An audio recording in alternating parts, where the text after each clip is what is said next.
Hola, ¿cómo están? Muy buenas noches. Bienvenidos a esto que es Energía Argentina, el debate, cuarta temporada. A ver, hoy vamos a hablar de las empresas que se transnacionalizan. ¿Qué es esto? ¿Cómo es buscar hidrocarburos en el extranjero?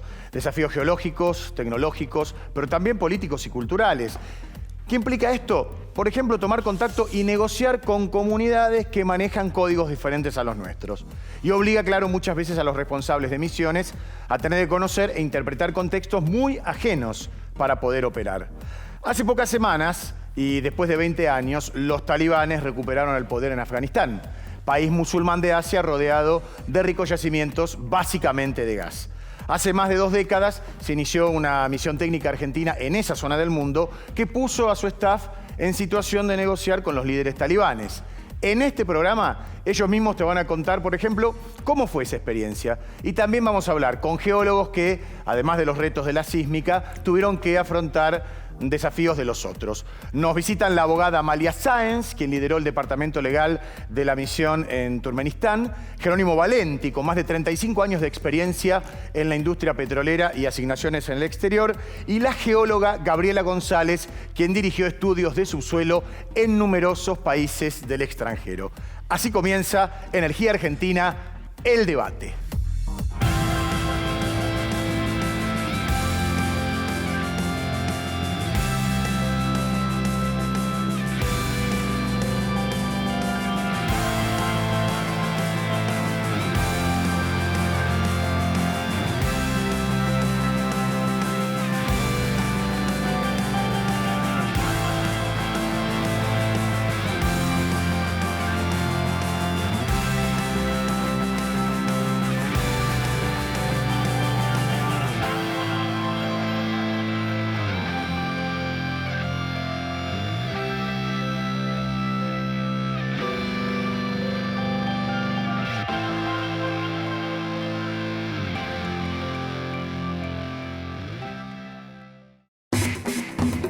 Bueno, está claro que lo multicultural va a atravesar hoy nuestro programa, así que no se vayan, va a estar como siempre realmente muy interesante. Nos interesa siempre este ida y vuelta, preguntas, consejos, sugerencias, no solamente de este programa, de todo lo que va pasando también durante la semana. Acordate nuestro WhatsApp 11 31 22 4168, nuestro Instagram @energiaargentina.eldebate. Auspicia este programa ProPymes, la cadena de valor del Grupo Techint.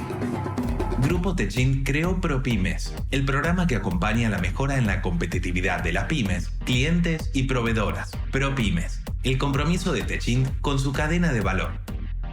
Momento ahora de saludar a nuestro equipo de especialistas. Señora Gledys Candelaresi, bienvenida, Pero como todos los muchas domingos. gracias. ¿Cómo va, ingeniero Sureda? ¿Todo bien? ¿Qué tal? Buenas noches, muy bien, gracias. Bueno, ¿cuánta actualidad vamos a tener hoy, no? Sí.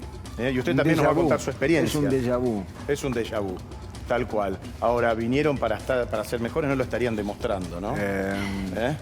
No parece. No sé.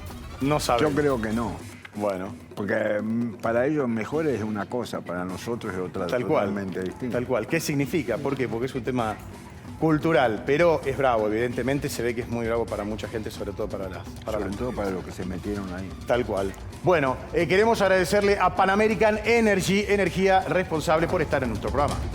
Somos PAE, líder global de energía. Ofrecemos productos y servicios a la industria y estaciones de servicio. Nuestra producción de petróleo y gas abastece al mercado local y al de exportación. Producimos combustibles de máxima calidad en la refinería más moderna de Sudamérica. Invertimos, innovamos, crecemos. Somos PAE, energía para la industria. Bueno, la pregunta es cómo se negocia con culturas diferentes, con gente que viene de otras tradiciones, otras conductas. Decíamos, hoy es actualidad. ¿Qué pasaba hace muchos años? Estamos hablando de los talibanes. A ver, Gledys, vamos a hacer una apreciación global de lo que significa esto, que es todo un título: la caza de hidrocarburos, el desafío geológico y cultural, fundamentalmente cuando los que están del otro lado son diferentes a nosotros. Exactamente. Bueno, yo creo que este es un desafío que se impone en cualquier empresa de todas las áreas, pero hoy vamos a poner foco en las empresas energéticas que se transnacionalizan. En realidad, en el programa pasado estábamos hablando del imperio del petróleo, ¿no? Tal Y de cual. cuánto puede durar. Y de Entonces, cuán importante es no solo para ir a cargar nafta, sino para otras actividades. Exactamente. Entonces, esto estos desafíos geológicos y culturales van a seguir estando presentes. Bien. Porque la verdad es que la geografía manda. Los hidrocarburos están en ciertos lugares duda. del planeta, más allá de las preferencias políticas, de las afinidades culturales y demás. Entonces, ir a buscar hidrocarburos a otros países significa, justamente como vos lo subrayabas, no solamente la cuestión técnica de tener que resolver el problema de ocultar el subsuelo, de buscar y tratar de que sea con éxito hidrocarburos, también negociaciones de tipo económicas, políticas y también la adaptación a los lugares donde hay que operar. Claro, porque mucha gente va y se tiene que dar a vivir. Exactamente. Bueno, nosotros tenemos además un ejemplo local que es muy reiterado, la discusión o el debate que tienen muchas petroleras que operan en la Patagonia Argentina con las comunidades mapuches, que o argumentan su propiedad de los territorios o tratan de impulsar ciertas normas para la protección ambiental. Y habitualmente, ¿cómo se resuelve? ¿Cuál ha sido el común denominador de resolución con los pueblos originarios? Bueno, yo creo que hay distintas vías de comunicación. Hay expertos y en esto ha habido una progresión bastante importante en las empresas que han ido tomando conciencia de lo importante que es tener licencia social para los emprendimientos. Es decir, el aval de aquellas comunidades que de alguna manera están afectadas o están involucradas. Entonces, tienen gente que se ha especializado en sostener esos vínculos, en sostener esos diálogos. Pero si nosotros hablamos de discrepancias, si querés, culturales, te voy a dar un ejemplo. Nosotros tenemos a Sinopec, que es una empresa de origen chino que fue hace poco comprada por la Compañía General de Combustibles. Esta empresa estuvo muy desalentada a seguir operando en Argentina, básicamente a raíz de conflictos gremiales. No encontraba la manera de abrir un diálogo con el personal que le permitiera avanzar y sostener la producción. Y hay otra cuestión, además de haber progresado y haber entendido la empresa que tiene que tener áreas específicas para este tratamiento, yo quiero dedicar una línea en particular a los geólogos, que son profesionales de ciencias exactas,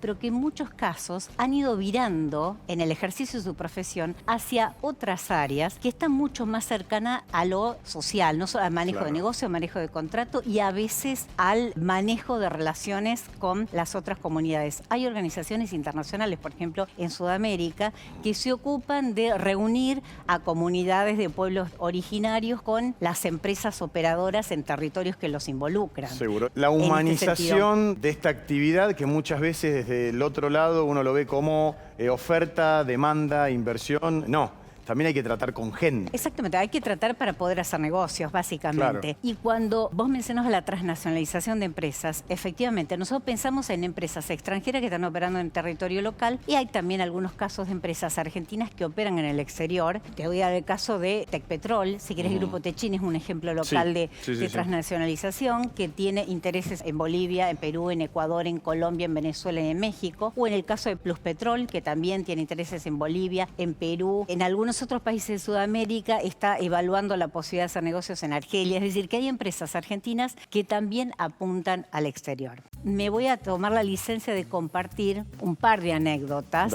de gente con la que tuve la oportunidad de conversar y que de alguna manera ilustran esas diferencias que son salvables cuando se encuentran una buena vía de negociación. Claro. Entonces, por ejemplo, el caso YPF, negociando con la comunidad menonita, que es una comunidad bastante cerrada, con pautas particulares, y en ese caso fue una resolución rápida y feliz, porque necesitaban gestionar un derecho de paso por un territorio patagónico en el que estaba instalada la comunidad menonita. Y ellos, ¿qué dijeron? En esa onda de seamos todos amigos. Dice, si ustedes quieren el bien de la zona y nosotros no representamos ningún problema, ¿qué puede pasar? Claro. Bueno, pero a veces las situaciones no son tan amigables. Te cuento otra anécdota, en este caso es de Pluspetrol en Perú, en el campo Malvinas Argentina, un emprendimiento que estaba cerca de una zona de un pueblo aborigen denominado Los Guaroni. Había muchas personas, más o menos unas 1000 personas en ese campamento al que había que acceder por río. La empresa tomó personal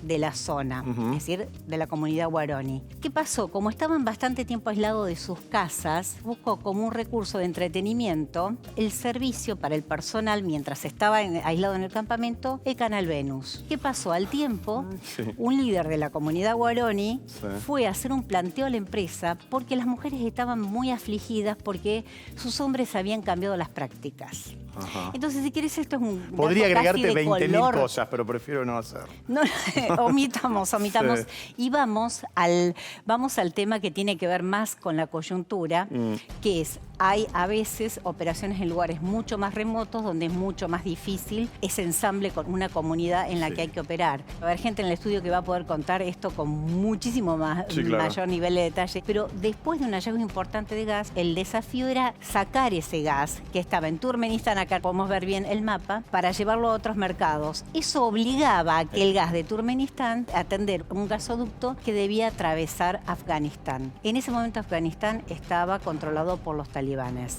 Eso sí forzó una negociación con los talibanes para un gasoducto que finalmente no se hizo. Hubo otro tipo de inconvenientes, pero sí forzó ese ejercicio de una discusión con una cultura diferente, con pautas muy rígidas, donde se puede amputar a un ladrón o lapidar a una mujer porque no usa el burka.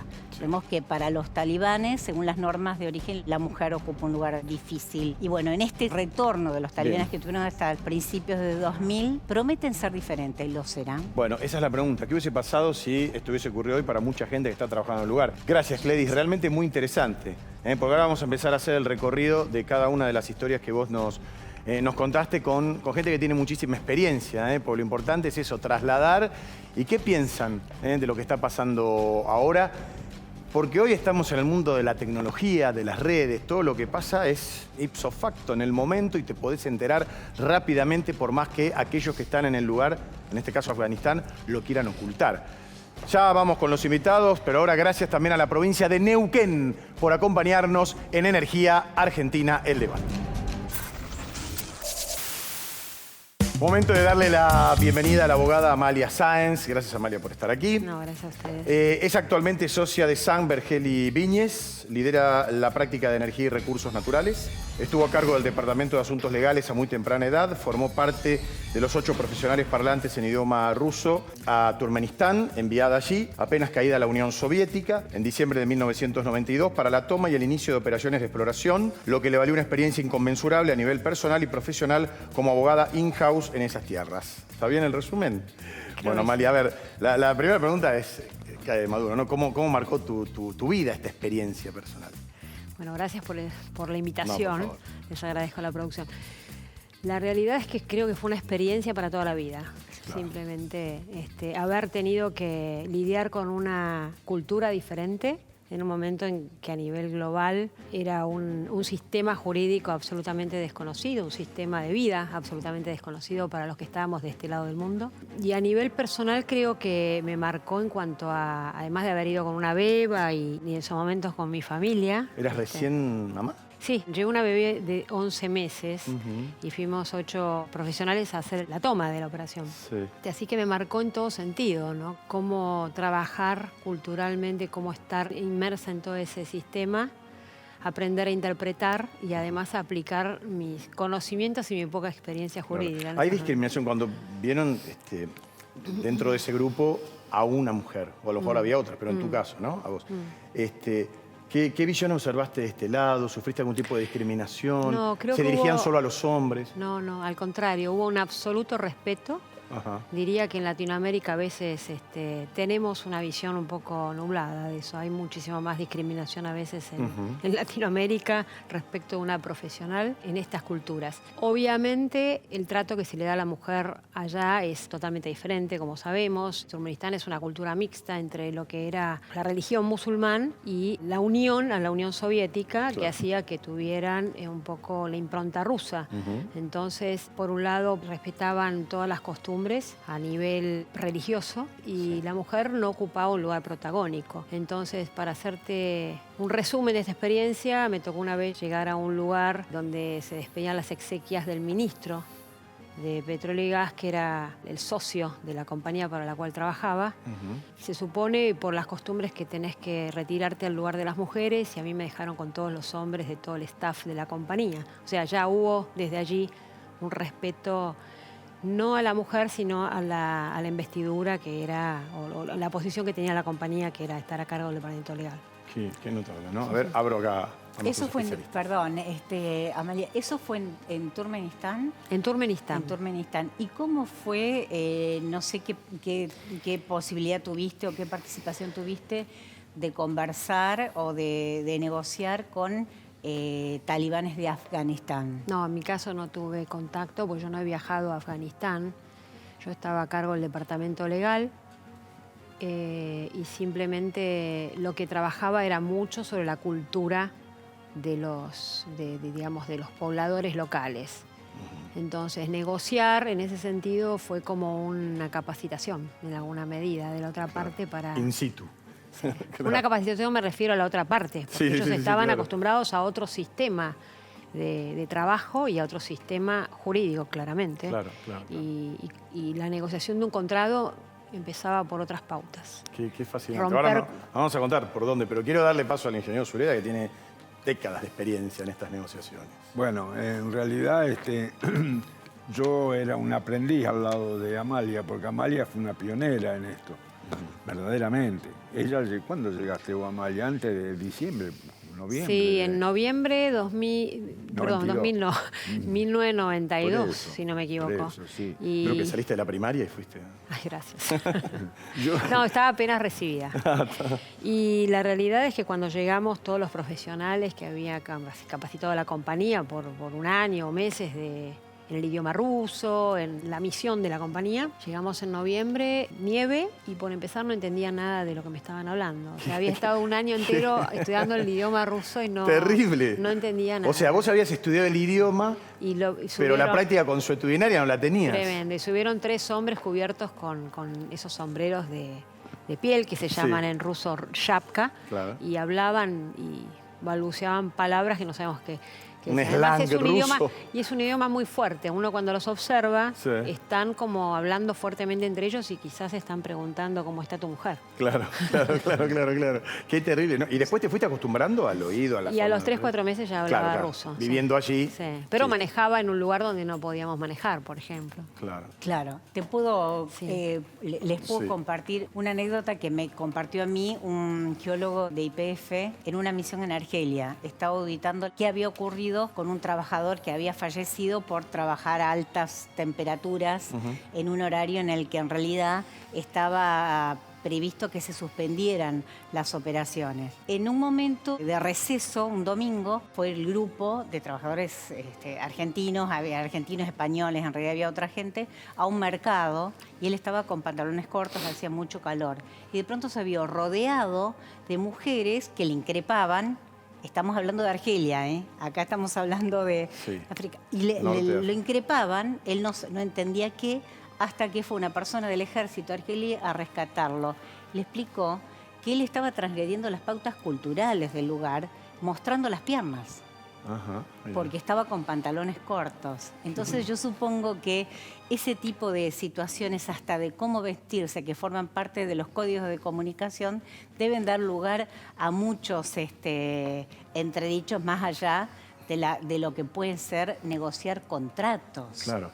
O sea, tenés que estar en todo, desde la indumentaria hasta... Sí, tuvimos una capacitación especial con ello. Teníamos una persona encargada de todo el tema de asesoramiento. Uno iba a formar una sociedad conjunta y a trabajar conjuntamente, a trabajar con un socio. En este tipo de compañías lo primero que se tiene es la premisa de respetar las culturas, como ocurre hoy en Argentina y en Latinoamérica, ¿no? Las compañías son muy ocupadas de esto, no solo las petroleras, las mineras, trabajan mucho en el respeto de los primeros pobladores, lo que llamamos hoy first citizens. Claro. A mí me interesaba mucho recordar, me interesaba.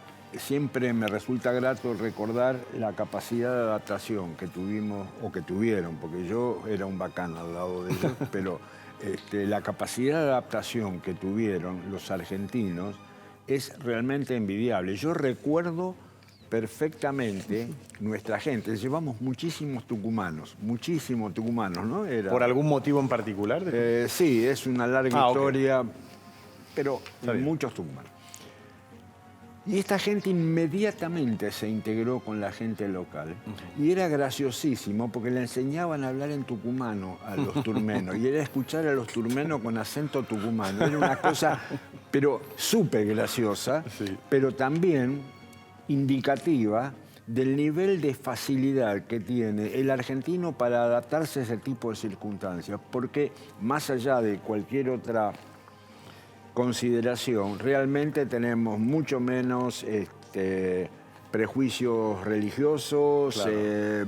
culturales, y es mucho más fácil. Y ese es un activo que tienen los argentinos para la internacionalización, la capacidad de adaptarse. Claro. Bueno, seguro te digo... La empatía, claro, perdón, ¿no? La empatía. Sí, el gentilicio, ¿cómo es? Turmeno. Turmeno. Turmeno, digo. Turmeno. Sí. Imagínate, hablando en Tucumán, si ve un grupo de cordobeses, encontrar turmenos hablando en cordobés. Digamos, son anécdotas que solo aquel que puede estar allí las puede vivir, porque también la capacidad de, no sé si de aguantar o de soportar, también debe tener un límite. En un momento Sí. vos te querías volver, ¿no? Va, creo. Las primeras semanas fueron durísimas para mí, para toda mi familia, ¿no? Pobre, mi marido tuvo que aguantar bastante en ese sentido mi poder de adaptación. Sí. Pero el primer año fue también muy... íbamos contra reloj. Llegaban los equipos de Houston, había que arrancar la operación de exploración, que era la primera. Entonces trabajábamos sábado y domingo, a veces iba con la beba a la oficina, que tenía una nani, que fue lo primero que contratamos. Trataba de atraer inversiones, ¿no? Era muy complicada la logística. Una cosa muy importante que hacía justamente, contestando a lo que dice Cledi, es la siguiente. Cuando la Unión Soviética invadió Afganistán, tuvo dos grandes entradas para invadir el territorio. Una fue por Uzbekistán, por Termez y el Puente de la Amistad, y la otra fue por Turkmenistán. Entonces, Turkmenistán, visto desde el lado afgano, era parte del invasor, de manera que no había relaciones y todavía los talibanes no estaban saliendo de Pakistán. Los talibanes todavía eran teóricamente estudiantes de un colegio de la madrasa, los colegios teológicos de... Ahora, José Luis y Amalia, los talibanes como organización no han sido promovidas por los propios Estados Unidos, que han tenido mucho interés en la región por los recursos y querían garantizarse la facilidad de recursos, y por ahí promueven grupos que después les son fieles o leales. En realidad, yo no sé, yo no soy experto en geopolítica, no lo soy, pero lo que puedo decir de lo que viví es que los talibanes inicialmente, allá por el año 94, empezaron a hacer ostensibles, digamos. En 94, 95 fueron fuertemente impulsados por Pakistán y nacieron en Pakistán. El movimiento talibán es un movimiento que nació en Peshawar, la ciudad fronteriza de Pakistán. Pakistán es un aliado de Estados Unidos en la región. Uno puede entrar a hacer teorías conspirativas. Por ejemplo, si yo domino Afganistán, impido el avance de Irán, y ese tipo de juegos geopolíticos que a mí no me constan, pero que muy probablemente han existido. Bueno, a ver, son aliados hasta que dejan de serlo. Irán e Irak estuvieron en guerra 8 años, 1980, 87, 88. ¿Quién armó a Irak? Los Estados Unidos. Sí. Después sabemos lo que ocurrió con Irak. Exactamente. Para ir terminando, una pregunta, no sé si tan banal, tuvo que ver con tu vida. La parte recreativa, ¿con qué se divertía? ¿Cine, restaurantes, tu beba, colegio? Bueno, la compañía llevó toda la logística, Sí. desde el catering hasta instaló colegios, así que mi hija mayor iba al jardín de infantes. Ajá. También llevó toda la parte médica, así que teníamos desde ese punto de vista mucha cobertura, pues hizo todo un relevamiento en las operaciones que no había suficiente. ¿Cómo nos entreteníamos? Creo que con la vida misma. Uno tiene que tener... Ya era bastante entretenido. Sí, no había grandes lugares. En un momento empezaron a aparecer la parte hotelera, donde cada ministerio tenía un hotel diferente, y apareció un hotel italiano y un hotel turco, y entonces había restaurantes donde salir el fin de semana. Era como vivir en un country en algún momento, porque había invertido mucho la compañía en el bienestar y la calidad de vida nuestra, había puesto casas americanas, teníamos canchas de tenis, teníamos pileta, pero eso fue un año después. Claro. 50 grados en la sombra, así que había que estar en la pileta, pero a las 7 de la tarde. Amalia, muchas gracias por haber estado en nuestro programa y recordar tus años en Turkmenistán. Gracias a ustedes por invitarme, un placer, y recordar todos estos años juveniles. Muy bien, para nosotros también, y ya volveremos a estar de vuelta con Amalia como invitada. Y ustedes no se vayan, que tenemos muchas más experiencias.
Por aquí está planteado parte del programa, ¿no? Cómo es hacer negocios con culturas diferentes, en lugares lejanos, no conocidos. Hay que coacharse, un término muy de hoy, hay que prepararse, y estamos compartiendo distintas experiencias. Acordate, también queremos la tuya, tus preguntas. 11 31 22 4168 es nuestro teléfono, y agradecemos a Accelerate Energy por acompañarnos en Energía Argentina. Los podés conocer en este spot. Accelerate brinda servicios de regasificación de GNL para abastecer a la Argentina de energía confiable, económica, ayudando a las industrias a crecer y a los hogares a mantenerse seguros y confortables. Accelerate Energy. Convertimos grandes ideas en energía real. ¿Cuál es el diferencial que tenemos los argentinos para negociar y probablemente vivir en Argentina, donde uno está permanentemente remando y negociando? Ahora se lo vamos a preguntar a nuestros invitados. Nos auspicia Calf, la cooperativa de distribución eléctrica de la ciudad de Neuquén, la más grande del país y líder en el uso de vehículos 100% eléctricos. Mirá. Calf es la cooperativa de servicios eléctricos más grande de la Argentina. Nació como proveedora de alumbrado público y antes que la provincia de Neuquén. Hoy cuenta con más de 100.000 asociados y además provee de servicios de sepelios, enfermería y capacitación. Calf, con vos. Le damos la bienvenida ahora a Gabriela González, geóloga. Ya has estado acá, ya conoces nuestro programa, pero igual te voy a hacer toda la presentación igual. Más de 20 años de experiencia laboral como geóloga de exploración y producción. Se ha desempeñado en diversas empresas, liderando equipos de estudio de subsuelo en cuencas de gas y petróleo de Argentina, Bolivia y Paraguay. Bienvenida, Gabriela. Muchas gracias. Está también el geólogo Jerónimo Valenti. ¿Qué tal, Jerónimo? Buenas noches. Con más de 35 años de experiencia en la industria petrolera y asignaciones en el exterior, inició su carrera en exploración y producción y en los últimos 20 años se especializó en contratos de UTS y Joint Ventures en proyectos costa afuera y en Vaca Muerta. ¿Es así? Bueno, bienvenidos a ambos. A ver, Muchas gracias. bueno, ¿cuál es el mayor desafío de trabajar en el extranjero? ¿Qué les ha pasado a ustedes? A ver, lo que decían hace un ratito, buenas noches, ante todo, y gracias por la invitación. Por favor. Lo que decían hace un ratito, es decir, el primer desafío es el desafío cultural, sobre todo, y el desafío, en el caso mío particular, la experiencia que tuvimos, y que es básicamente lo que hablaban hace un ratito de Turkmenistán, es la ubicación geográfica, la lejanía, diríamos, el momento en que nosotros llegamos con la empresa era el pleno momento del desmembramiento de la Unión Soviética. Turkmenistán era una de las repúblicas más pobres de la Unión Soviética, así que había una carencia de muchas cosas. Entonces, desde lo cultural, lo logístico, el desafío era también desde lo técnico, porque era lo que nosotros empezábamos a hacer, un proyecto de lo que se llama exploración de frontera, donde hay mucho riesgo, información quizá muy rudimentaria, donde hay que hacer un trabajo técnico importante. Así que creo que eran diversos los desafíos. Sí. Pero nunca llegó, le preguntamos a ambos, ¿no? El miedo, no sé, te diría por la vida misma. ¿Se llegó a ese límite? Mi experiencia, que parece no tan drástica como irme a otro continente, la primera de mis experiencias fue en Bolivia, que ahí fui sola junto con mi hija, que era no tan bebé, pero 11 años, es chica. Sí. Y uno diría, bueno, es un país que uno asocia a Bolivia con una tranquilidad, con una forma. Y viví la crisis política del 2008 y recuerdo cuando me llamaron de Recursos Humanos que tenían que evacuar a los dependientes. Y la dependiente estaba sola porque, bueno, yo tenía que quedarme trabajando. Así que, sí, no la vida. En un momento mis compañeros me preguntaban si yo había comprado un arma porque como los del Alto iban a venir a Santa Cruz, es común. No, pero más o menos. Entonces, claro, uno se plantea dónde me metí, pero gracias a Dios todo terminó bien. ¿Qué estoy haciendo acá? Y agregarle cualquier otro sustantivo. Y bueno, la contención de una compañía es fundamental, la contención de los colegas y de las personas que uno forjó una amistad también. Yo, gracias a Dios, bueno, por el colegio de mi hija tenía muchos amigos bolivianos que me fueron orientando a cómo manejarme, qué hacer y qué no hacer, dónde estar y dónde no estar. Perdón, a propósito de Bolivia, voy a compartir otra anécdota de un geofísico que creo que es como una especie de primo hermano de ustedes, de los geólogos de YPF, que estuvo en Bolivia.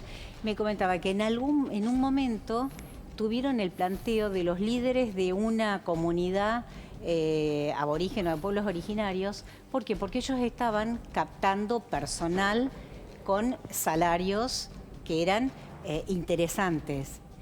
Y de alguna manera terminaron subvirtiendo el orden de autoridad de esa comunidad, porque los jóvenes que de pronto se veían con recursos importantes para esa comunidad, miraban de otra manera a los más grandes, si querés a los ancianos, para exagerarlo, claro, que hasta el momento eran quienes establecían las pautas de organización social. Entonces lo que hizo la empresa fue acordar que cuando seleccionaban gente le decían a los líderes de más edad para que ellos simulen que eran los que realmente elegían a los jóvenes de la comunidad para que fuesen a trabajar y estuvieran privilegiados por una remuneración, claro, que de otro modo no podían obtener. Es decir, hasta ese tipo de gestiones. Pero de pronto un geofísico, yo digo, ustedes tienen una ductilidad que es maravillosa. Sí, bueno, cuando preguntabas los desafíos de irnos a otro lugar, sí, yo creo que uno, lo que hoy se menciona tanto de las habilidades blandas, que en ese momento, quizás 15, 20 años atrás, no se las nominaba así, adaptación al cambio, salir de la zona de confort, trabajar en espacios multiculturales. Bueno, uno los pone en práctica 100%, creo que las 24 horas del día. Todo el día. Sí, es decir, ponerse en el lugar del otro, empatizar, sobre todo con la gente. En el caso, por lo menos particular nuestro... ¿Vos estabas con tu familia? Yo estaba con mi familia, sí. Ajá. Pero en el caso particular nuestro, que bueno, yo un poco lo que cuento, yo soy uno de un gran equipo, inclusive José Luis lo comentó, llegamos a ser más de 150 argentinos, de distintas disciplinas, así que la realidad éramos parte de un equipo, pero... el tema, como decía, era un poco empatizar. ¿Por dónde se empieza para empatizar? A ver, ¿qué te acordás vos? Y bueno, yo lo que me acuerdo es, por ejemplo, tener las relaciones con nuestros pares de la empresa, que era empresa estatal, en este caso Exploración de Turkmenistán, sí, y era tomar lazos, ir a la casa, sentarse en el piso, sacarse los zapatos, tomar mucho té verde, ajá, comer cordero, conversar, tratar de empezar de alguna manera a acercar vínculos. Alcohol, ¿no? Cero, ¿no? Y alcohol no, porque alcohol no, cero no. Alcohol, él lo tenía bajo la almohada. Alcohol cero no, porque si bien en la cultura musulmana venían de la órbita rusa, claro, de la Unión Soviética. Alcohol mucho. Entonces, esa era otra de las cuestiones que cada negociación o no negociación, pero cada charla o cada cosa terminaba con brindis y sí, bueno, es muy común que ahí cuando son 6, 7 se toma socialmente, así que cada uno va haciendo un brindis en honor a algo, así que bueno, se toma bastante. Extendiendo. Explica tu risa, porque mi abuela decía, el que solo se ríe, de su picardía se acuerda, ¿no? Es verdad, y la precaución que había que tomar era que el traductor, porque uno llevaba, en mi caso yo no sabía nada de ruso, el traductor había que evitar que tome. Porque seguramente después no sabías cómo salir de ahí. Entonces tenía que tenerlo al tipo sobrio. Eso era el mecanismo de seguridad que había que usar. Pero era realmente tremendo como tomaban. Y además las reuniones larguísimas, y uno se paraba y empezaba a hablar de la primavera, pues, cosas así medias delirantes, ¿no? Empiezan a hablar y a hacerle el honor de la primavera y la llegada de los hijos, y el otro se sienta y habla de cualquier otra cosa. De lo único que no hay que hablar es de religión y política. Y después se puede divagar libremente. Ajá, como hacemos acá, sabés cómo te quiero, ¿no? Después... Y en el medio, vodka. Qué divertido. Bueno, ¿pero salían los negocios así? Y avanzábamos. Bueno, sobre todo, a ver, más que negocios también, mucho era compartir las experiencias técnicas. Claro, exactamente. Desde el punto de vista técnico-tecnológico, ¿ustedes encontraron diferencias sustantivas? Y ahora lo digo a una pregunta con la soberbia que nos caracteriza a los argentinos, o por lo menos así nos ven en el exterior. ¿Encontraron diferencias tecnológicas que de alguna manera marcaran la supremacía de los especialistas, en el caso de ustedes, de los geólogos argentinos con los del otro equipo? Sí, en mi segunda experiencia, que fue en Paraguay. Paraguay no es un país con una cultura hidrocarburífera histórica, entonces desarrollada, y claramente éramos muy bien recibidos. Era muy bien recibida, era la única geóloga mujer. Luego se incorporó otra intérprete geofísica y realmente nos respetaban porque desde lo profesional entendían el valor agregado que dábamos al equipo. Preguntale a Gabriela, que es la que sabe, ¿no? Algo así, pero y también bajar el lenguaje para que todos nos entiendan, ¿sí? Lo que vos decís de la soberbia, lo había aprendido en Bolivia, hablar de una forma no tan imperativa, que nos sale espontáneamente. Uno dice, pasame tal cosa, ¿no? ¿Me podrías pasar? Bueno, y es un ejercicio diario, esto que decimos que todo el tiempo uno va reaprendiendo la cultura que uno tiene y también las culturas, y sacar lo bueno de cada lugar. Y creo que así uno evoluciona y crece, ¿no? Jerónimo, ¿qué era lo que no te tenías que olvidar en Turkmenistán en el trato cotidiano? Bueno, un poco lo que decíamos es primero, bueno, el saludo, el clásico salam aleikum, y el saludo muy clásico musulmán. ¿Cómo se hacía? Y salam aleikum, y básicamente después, bueno, aceptar siempre tomar. Cuando decir, uno trata de no rechazar. O sea, no existe uno hoy no puedo, estoy con acidez. Exactamente. Tratar de siempre de alguna manera. Y después el té verde, claro. O tomar, ¿qué tomás alcohol y el té verde. El té verde es muy digestivo y hace bien. Pero ¿Qué alcohol se toma? Vodka. Vodka, wow. Vodka. Más fuerte. Sí, bien fuerte. Y así que bueno, y de alguna manera mucha paciencia, porque un poco como decía José Luis, muchas veces se empieza a hablar de temas que después uno termina derivando a lo que necesita, pero entonces es mucha paciencia, son otros tiempos. Claro. Si nosotros estamos muy acostumbrados a ir directo al grano, entonces... O sea, para ir al punto que nos interesa, get down on it. Exactamente. Tenemos que bancarnos la charlita, el alcohol y... ¿Comida? ¿Qué se comía? Y se comía mucho cordero. El típico plof, que es un arroz con cordero. Había como una especie también de yadlik, que es como una brochette, pero todo a base de cordero, mucho cordero. Por eso el té verde también ayuda mucho a digerir. Sí, claro.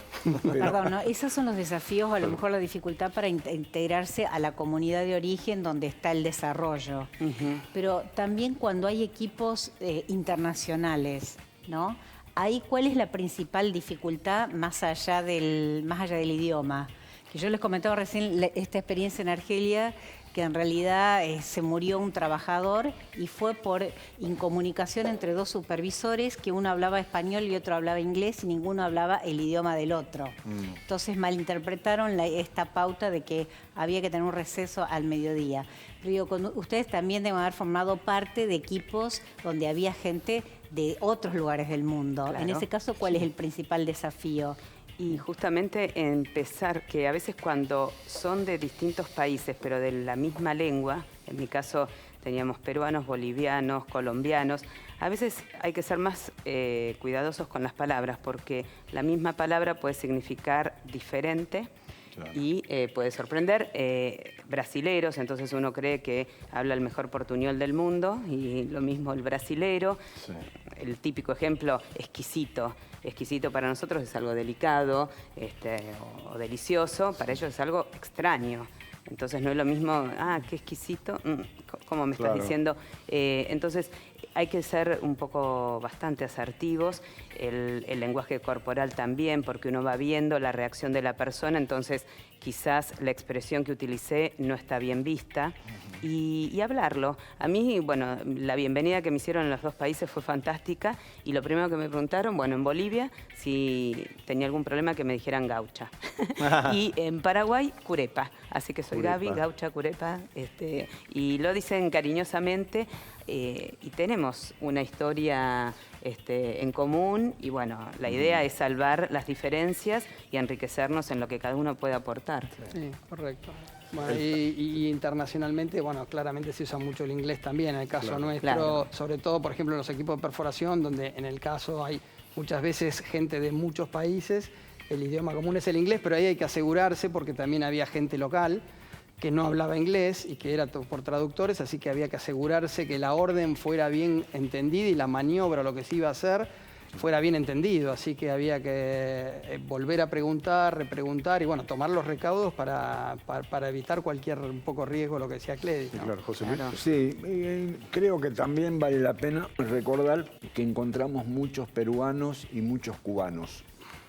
Increíblemente, y no solamente en la capital, sino por ejemplo en Navidad, una ciudad del interior.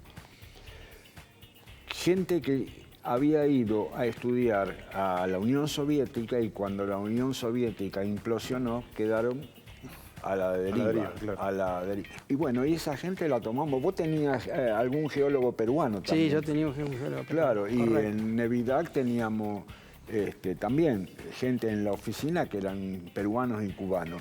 Y él no lo va a decir, pero él es el dueño de un descubrimiento de gas natural monstruoso. No sé si el dueño, pero fue parte del equipo. Pero sí, Principal eso lo quería comentar, accionista. porque la realidad que un poco esto es parte de un éxito muy importante, que es lo que un poco dice José Luis, ¿no? Porque en su momento la compañía, a través del trabajo de exploración, llegó a hacer un descubrimiento muy importante de gas.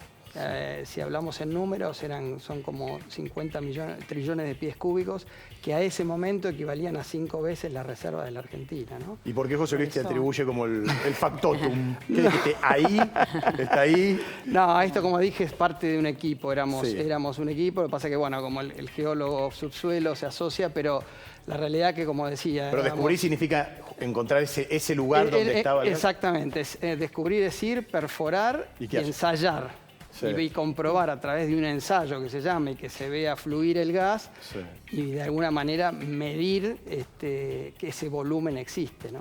Perdón, el problema después que se generó, que por eso se involucró en la historia Afganistán, porque había que sacar ese gas. Es algo similar a lo que pasa con Vaca Muerta. Hay un gran reservorio, pero por ahí no hay infraestructura adecuada para canalizar ese gas, ¿no?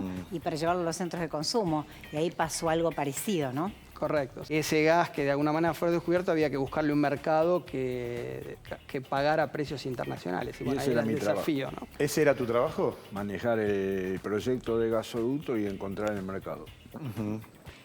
Y eso es lo que uno busca cuando se accede a una posibilidad internacional. Son desafíos técnicos que quizás no quiere uno cambiar lo que está haciendo en el lugar y buscar nuevos tipos de reservorios, nuevos desafíos.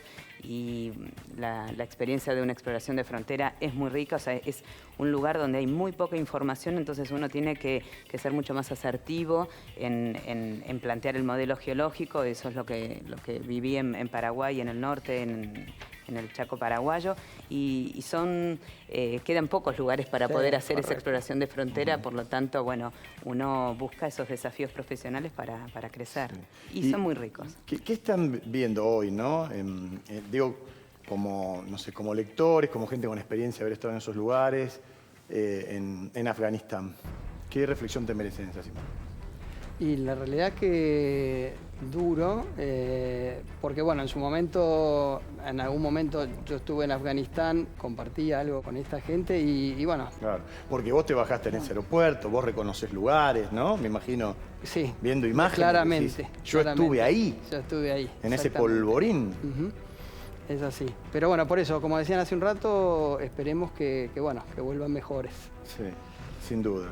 Sin duda. Creo que como en cualquier lugar que uno está y formó parte de la comunidad, porque realmente uno se involucra con la comunidad, lo primero que uno quiere es que si hay una transición que sea lo más pacífica posible, porque uno tiene afectos, ¿no? en esos lugares y somos todos personas y queremos que todos puedan crecer en un ambiente pacífico. Creo que es un concepto básico, ¿no? Que deberíamos tenerlo muy internalizado.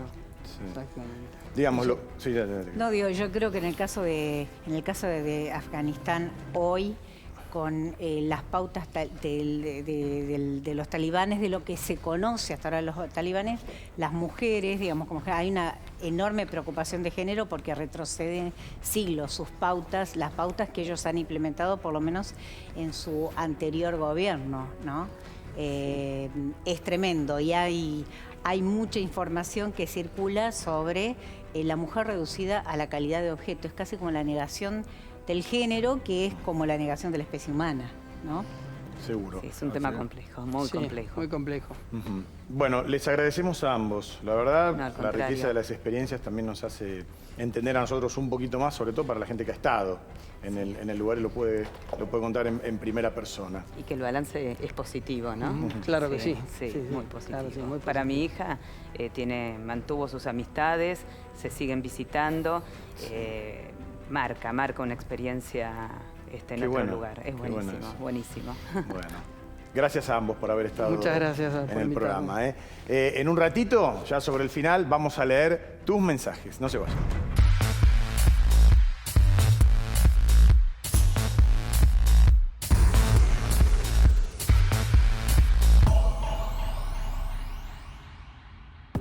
Bueno, sobre el final, como hacemos en cada programa, vamos a leer mensajes de la gente. En realidad, comentarios en esta oportunidad, porque acordate que el domingo pasado el título del programa era ¿Podemos vivir sin petróleo? ¿Nos imaginamos un mundo sin petróleo? El petróleo y todas las derivaciones que tiene en distintos negocios, ¿no? Y rubros. A ver, les leo. Las personas del público que han expresado que un mundo sin petróleo solo les afectará en el combustible no tienen idea de todos los derivados del crudo. La industria petroquímica tiene cientos de miles de aplicaciones en nuestra vida diaria. Así es. Una de las tantas opiniones. A ver, llegaron como cientos, como muestra las 3 o 4 más importantes. Bueno, un poco subrayando lo que decían ustedes. Otra, el petróleo no va a desaparecer, pero dejará de utilizarse debido principalmente a 2 motivos. El planeta ya no soporta que continúen estas emisiones a la atmósfera y la segunda, las renovables son más económicas. Esto, Bueno, por lo que yo vengo aprendiendo, ustedes son los que saben. Creo que eso es discutible. También depende de la regulación del lugar donde se produce la energía renovable. Sí. Y después seguramente Sureda me va a decir que en realidad, de todos modos, para producir energía renovable Necesitas es necesario el petróleo. Ya se debe morir. ¿Eso es así, no, José Luis? Así es. Nada más que Pero los precios vienen cayendo, los Del paneles petróleo. fotovoltaicos, de toda la infraestructura. Bien. Sí. Bueno, otra más. Siempre aprendo con el programa. Muchas gracias. O sea, les está hablando ustedes. Creo que el petróleo atraviesa directa e indirectamente todos los procesos productivos y toda nuestra vida cotidiana, dice Sonia. Sí. Acá como avalando como el primer mensaje, ¿no? ¿Estamos de acuerdo? Seguro. Totalmente. Absolutamente. Bien. Totalmente. Y después, bueno, nos agradecen por despertar a la gente, esto de lo que hablabas vos, José Luis, que el petróleo no es solamente ir a cargar nafta a las estaciones de servicio. ¿Por qué? Porque hablábamos de otras decenas de industrias donde está involucrado. Absolutamente. Y vos te habías Seguro. traído Exactamente, vaso, sí, para el refrigerio. Sí. Trajiste la botella de plástico, claro. Exactamente, la copa de vidrio. La copa de vidrio, la golosina con el papel. envoltorios, exactamente, de la golosina, de Sí. la que fuera hay mucho. Y así podemos seguir.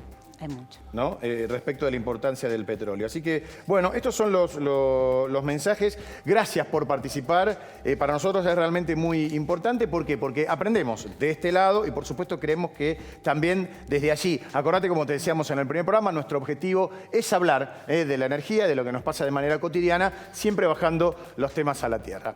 Así que agradecimiento también a Iri Makeup. Acordate que podés encontrar estos productos en irimakeup.com.